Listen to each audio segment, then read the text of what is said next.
If you're in the room, be in the room. Now, I'll repeat that because some of you aren't yet. If you're in the room, be in the room. So we're going to do a little exercise on your table right now. What is stopping you being in the room? Because you see, one of the biggest issues you will have in communication is that, how many of you have ever had this experience? Someone is talking to you and you're just not there. So right now, some of you will have another agenda. Some of you are thinking, who is this man talking to us? What is he talking about? Or you've got pressures, or you've got a very important phone call, or you're waiting for something. So on your table, I would just like you to share what is stopping you being in the room. Now, I'm going to help you out here. We will have a break in approximately 48 minutes. Because I don't think I can hold you in the room for much longer because of attention span. There are times where you need to be is more important than here. And most of the time, one of the things I always ask people is, and get ready for this because this is going to be a new learning for some of you, there's only one reason why people come to work. This is not up for debate, okay? So we can have a discussion, but it's not up for debate. There's only one reason why people come to work. Any idea what it might be? Self-worth. Self-worth, possibly. Social interaction, possibly. Purpose, possibly. I'm going to help you out here because I wasn't going to go this place, but it's just vital based on what we just shared. The only reason why people come to work is to get their personal needs met. The question is, as a leader, as a team, as a colleague, do you know what your team's personal needs are? So one of the things I always want to make sure before I do a session is, what are your personal needs? Because if you have a pressing issue, if, Robert, you need to make a phone call at 10:30, I promise you I'll do a break at 10:20, so you haven't got to think about it. Because have a guess what happens if you have to make a phone call at 10:30 and you don't know when the break is. When do we start leaving the room? About 10 o'clock, and then at 10:15 you'll start to walk near the back of the room thinking, I can't see, you've left the front. And then at 10:25 you'll be getting anxious and then thinking, I could have stayed for another 10 minutes. Now you're beating yourself up. So one of the things I do as a speaker, one of the things I do as a leader, is I check on people's personal needs. So if you need to go and do something, just do it. Because the longer you're thinking about it, the longer you're actually doing it and you're not listening to me, or worse, on your table having a discussion. So can we have a contract that if you're in the room, be in the room, or go out the room?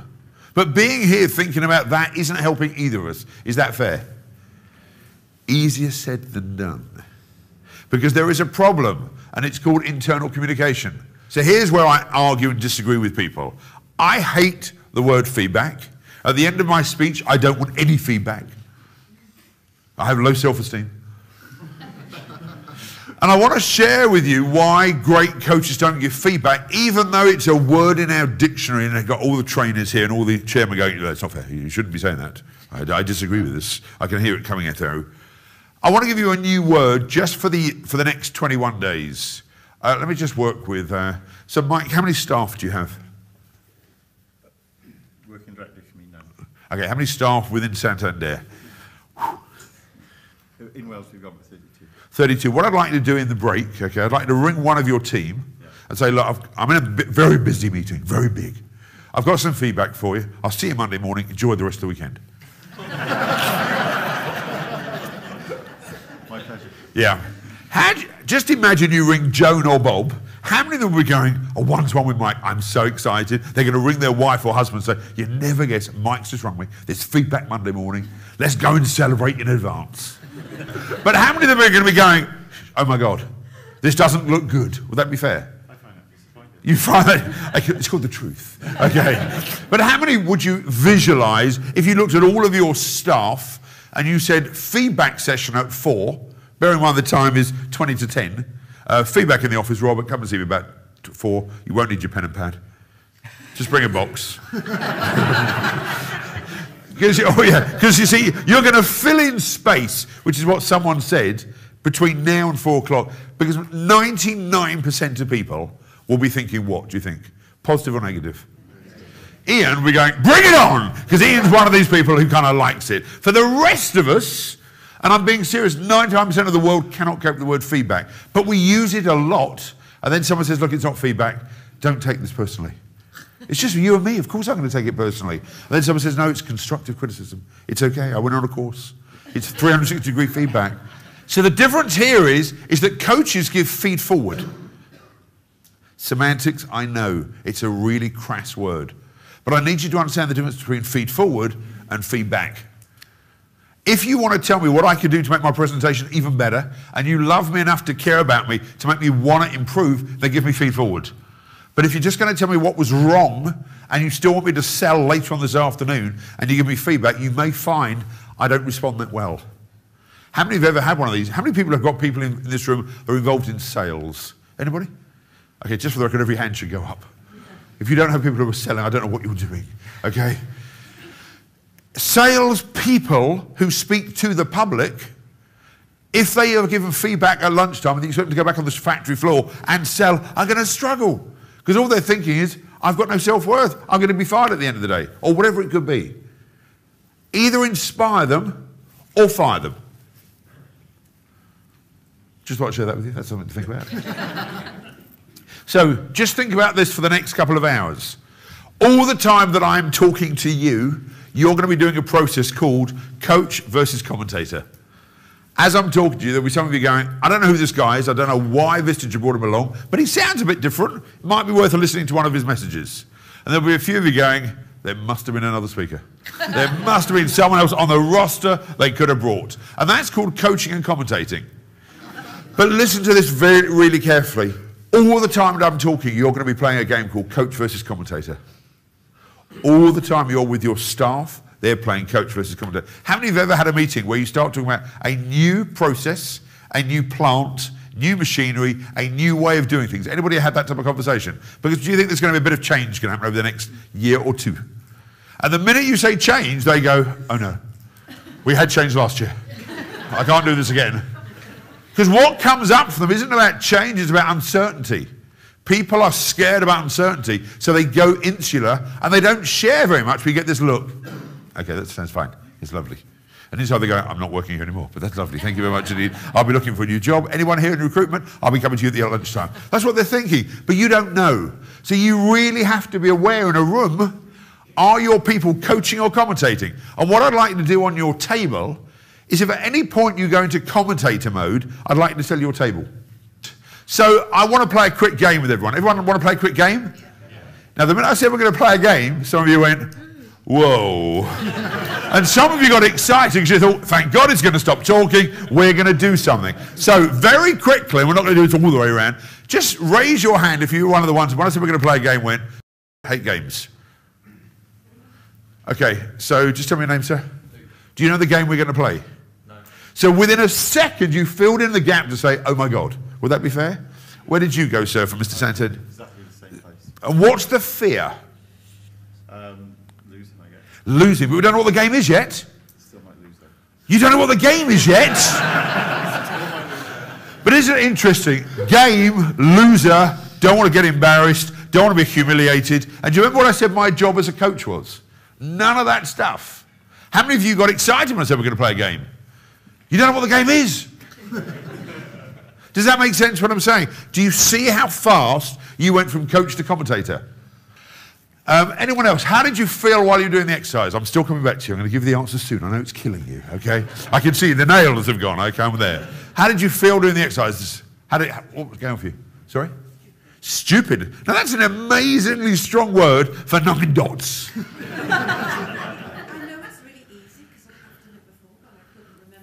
Okay, but I want you to be aware, so as a commentator, you kind of went, I must be stupid. And then you may have gone one stage further.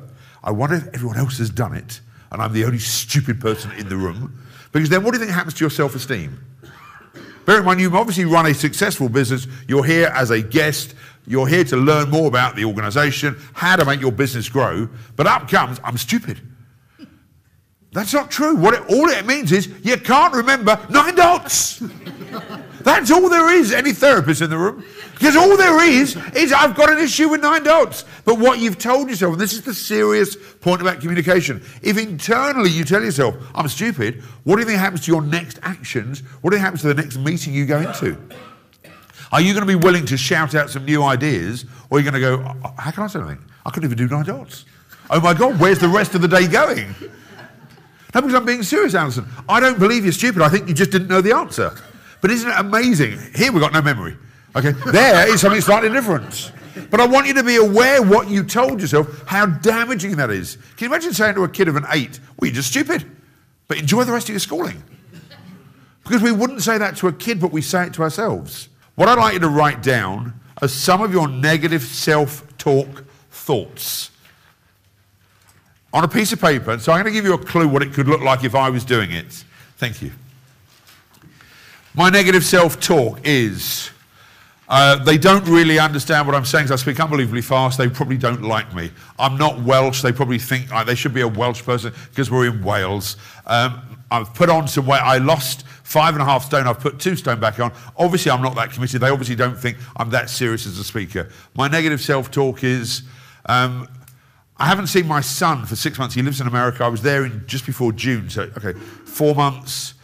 And maybe my son's feeling a bit out of touch with me because I haven't spent as long with him on the phone because I've been travelling, he's been travelling. My negative self-talk is that I wonder if people are going to book me coming up to Christmas because I don't do after dinner speaking, and how's my business going to be? My negative self-talk is, I've got lots. Does that make sense? We all have negative self-talk. I just want you to write down just a few things your negative self-talk is. That negative self-talk to yourself, without even sharing it, has an influence on your external communication. Is everyone aware of that? Those stories that you tell yourself. So if I walk into a room like this and think, oh my God, every single person's wearing a suit and tie, I'm wearing a cardigan, I'm not wearing a tie, they'll obviously think I don't think I'm respectful enough to be with this group. What do you think happens to my demeanour? What do you think happens to my communication? That's just what I'm saying to myself. No, but you see, it's interesting. We beat ourselves up big time, but our colleagues and friends think we're phenomenal. If I was doing further work on here, I would ask the table to say what I see for you in the future is. And you'd be amazed how much positive stuff they will see for you.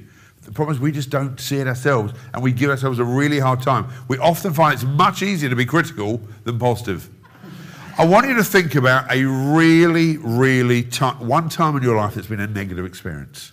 Don't want you to share it. I just want you to think about an experience in your past. Have you got one in mind? Yeah. Okay, left arm out. Close your eyes, and I want you to focus on that negative event. Are you there? I want you to resist. Yeah, Is that you resisting? Well, I was focusing on something else. That's what I'm saying. So you were focusing on negativity. Yes, yeah. This time, I want you to think about a really powerful experience. Just before you do, what colour is your car? Gold. Brilliant. Okay. So I want you to think about a really powerful experience. You got one in mind? Yeah. Left arm out. Resist as much as you can. You ready? Yeah. Okay. Now,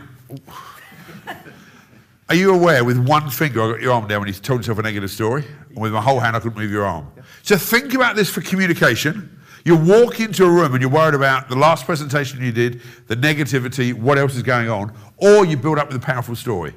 But there's one minor problem with all this. Sometimes your group can have an influence on your energy. Yep. So I want you to think about your powerful story. Is that okay? Yeah. I want everyone in the room to think about a major success you've had in the past, bring it into the room, real success, make it up if you need to, okay? Everyone else think about a powerful story, lots of good energy, you're going to focus all your attention on Chris. Because I need you to understand, especially if you've got dad and daughter, if you've got the family behind you and there's lots of love, it's a nurtured environment, how easy is it to communicate if you come from a nurtured background? So left arm out, everyone in the room is on your side. Powerful, everyone got a good story, lots of smiley faces. Okay, that is your smiley face, okay, fine. Everyone in the room ready? Resist as much as you can. You ready? Cool. Now, think about this for everyone in the room. If you worked in an environment where everyone self-talked and everyone was positive about the organisation, how would it feel? Would you agree it's not always like that? So we're going to do a really nasty exercise. You're going to hold on to your powerful self-talk. Everyone in the room, I want you to bring to mind one negative thing that's going on in the world. Just one negative thing. Is that okay? You're going to close your eyes because I want you to really focus on your positive story. Left arm out. Resist as much as you can. You ready? What happened? I don't know, it just sort of gave up. You couldn't resist me, could you? Weird, yeah. Yeah, well done, yeah. Yeah, let's not go too far. The story is, if you want to communicate really well with your own team and they don't want to play, what's the chance of getting a message through? Slim to Anybody here, how many CEOs have we got in the room? You've got a powerful message and your team don't want to play, unbelievably hard to get the message across. But would you agree that's not always the way it is in organisations? Is it normally there's one or two people who don't want to play? Yeah. This is the scary thing about communication. If you're in an environment which is loving, nurturing, caring, supporting, you can get your message across. If there is negativity in your team, do not do a speech if two people are going, this will never work, because it will drag your energy down. They are called internal terrorists. They are the biggest competition to your self-esteem. So when I do my type of work, normally there's one or two people who don't kind of buy into it. I'm okay with that, but I want them to hold on to the coach and not the commentator. Does that make sense? Think about the way you communicate with teams of people. There's many different ways. Forget visual, auditory, kinesthetic for a moment. There are many different ways to get stuff over. Song works, videos, comedy, some serious stuff can work. You know, the power of poetry. So just think about when you're communicating with people, there are different ways. So I want to go into my key part, because one of the problems we have in communication is that here we've got 100 people in the room, I'm your speaker, and we listen and we learn and we have different modules of learning. Some people listen better visually, some people listen better auditory, some people need to feel connected. So for those people involved in NLP, AVQ, or AVK, audio, visual, kinesthetic, that's one style. How many people know much about things like Myers-Briggs, Belbin, DISC, Insight, all that stuff? There's a problem with all of that, and I'm not knocking any of it, please believe me. But when you do a lot of these courses, what you find out is who you are. Excellent if you talk to yourself. But the question is, do you know their style? And when you address people, how good are you identifying their communication style? You are predominantly one of the four quadrants. I will read this out just in case you can't see it because of the light in the room. Top left are sociable, dynamic, demonstrative, enthusiastic, persuasive. Top right are competitive, demanding, determined, strong-willed, purposeful. Bottom left are caring, encouraging, sharing, patient, relaxed.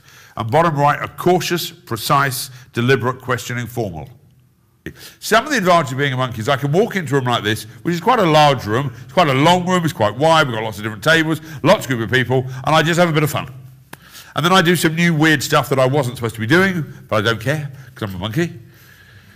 And then Ian reminds me there is a pack, and I haven't gone through the pack at all, with all the information that's on there, and there's supposed to be an agenda, and I haven't followed it once because I forgot it was there. Because as a monkey, I knew I'd set it, and I knew someone had sent it, and then we got asked, would I send my power of communication talk? So I sent the impact code. Then I got told, maybe you should send the right one. I went, yeah, no problem. So I've sent you all this stuff, and then I've remembered about 3 minutes ago, there's some stuff in here, I ought to follow it. But as a monkey, we're not very good with agendas, with detail, with data, following a system. Monkeys have got to be entertained, short projects, lots of acknowledgements. Let me just repeat that. Lots of acknowledgements. That's not a lot. But no, that's not even enough. But that's interesting. You thought it was. But recognise they will look like they're interested and smiling, and it means absolutely nothing like they're taking this information in. But they kind of look like, yeah, like this. Not a clue what's going on. Lions are competitive. They're focused. There's a number.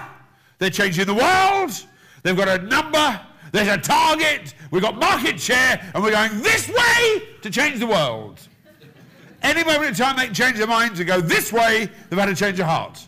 They don't care or seem to care about some of those fine details about people and their personal needs because they have a job to do, get on with it, move on or get out.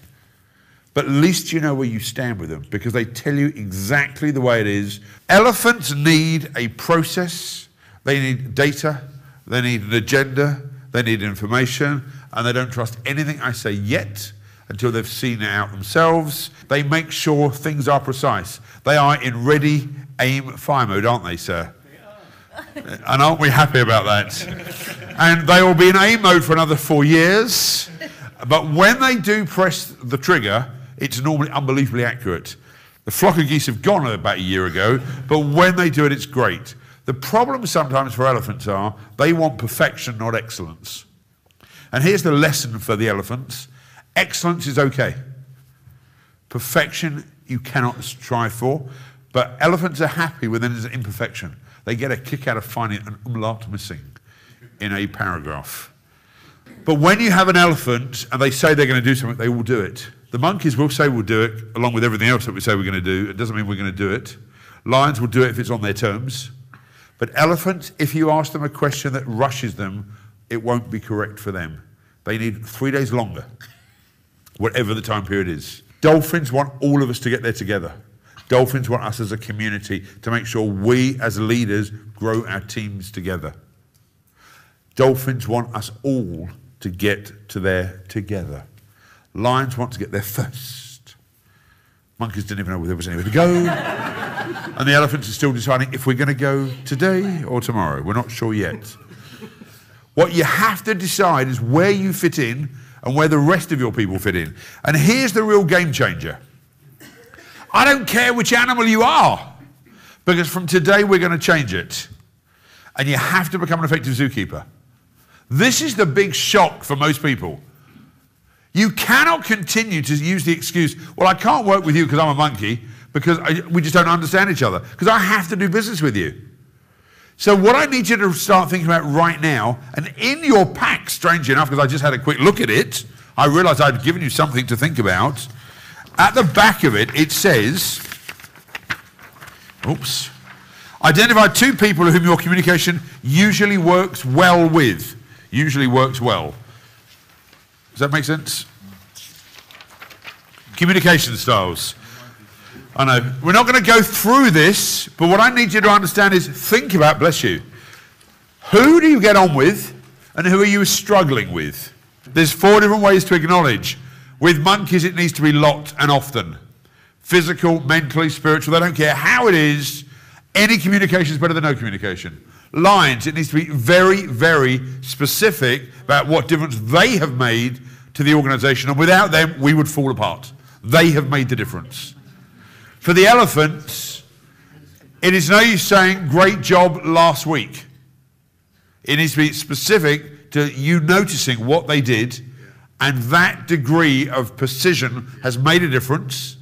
And for the dolphins, you want to be using words like, what you have done for us has made an enormous difference for the community, for the legacy of this company, for our grandchildren and their children's children.